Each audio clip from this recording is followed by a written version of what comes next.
যে আল্লাহ সুবহানাহু ওয়া তাআলা অপেক্ষা করেন যে বান্দা দোষ করেছে, সে যদি সারেন্ডার করে আমি তাকে মাফ করে দেব। সুতরাং আসুন আমরা সকলে আত্মসমালোচনা করি, আত্মসমালোচনা আমরা করি। পরসমালোচনা করতে করতে আমাদের জীবন যায়, নিজের দোষ নিজে খোঁজার সময় পাই না। পরসমালোচনা করা হারাম, আর আত্মসমালোচনা করা একজন ইমানদারের ইমানি দায়িত্ব। আমরা এই গুরুত্বপূর্ণ দায়িত্ব বাদ দিয়া হারামের পিছনে যদি ছুটে চলি, তাহলে কি করে আমরা আশা করব যে আল্লাহ রাব্বুল আলামিন আমাদের প্রতি রহমতের দৃষ্টি দেবেন, আমাদেরকে শান্তির জীবন দান করবেন, আমাদের জীবনে বরকত দেবেন? আমরা কি করে আশা করতে পারি?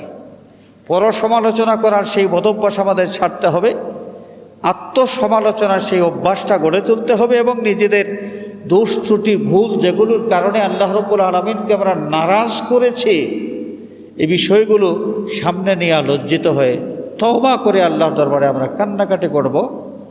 আল্লাহ রাব্বুল আলামিন আমাদের সকলকে বেশি বেশি করে তওবা করার অভ্যস্ততা দান করুন। সবাই বলি আমিন।